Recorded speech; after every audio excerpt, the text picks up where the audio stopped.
There was no front lines. No front lines over there. The front line was everywhere.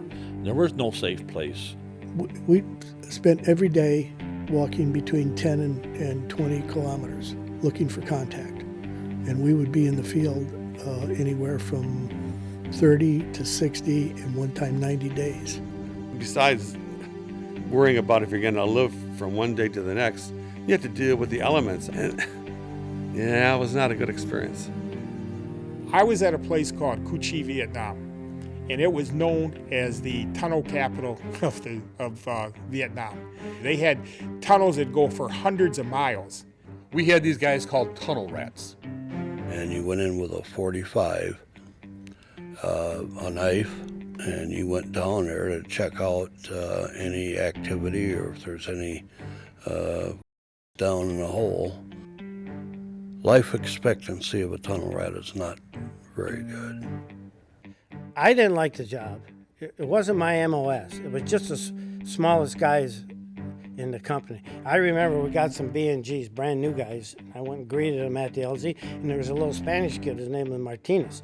And I'm sizing up, he's a little smaller than me. I took him to the captain, and I said, here's your new tunnel rat captain. So I think I kind of evolved out of that job.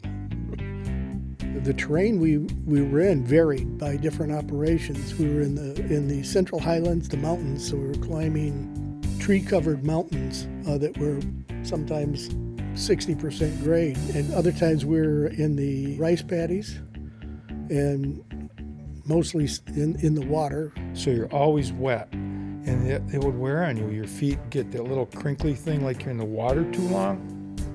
Just to try to be dry was a big thing. Unless you've been there and that, you can't understand it.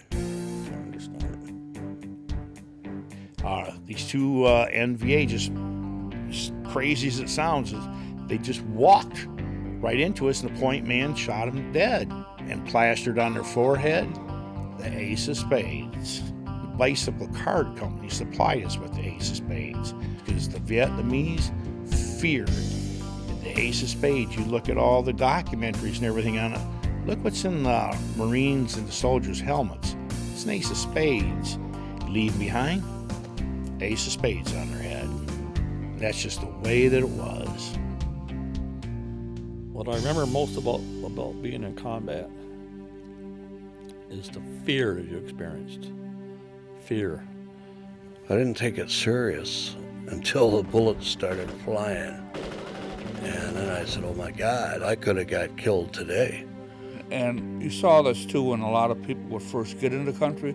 Some were scared and some were very gung-ho. They couldn't wait to get in a firefight. They couldn't wait to be a hero. And as you're there for a while, that wears off pretty quickly. You realize, like my friend told me, Bierlein, there's nothing for you in the bush. There's no medals, there's no glory, there's a bullet. Thanks for watching. For more stories like this, consider subscribing to this channel. Videos like this are only possible because of viewers like you. Learn how you can support this channel in the video's description.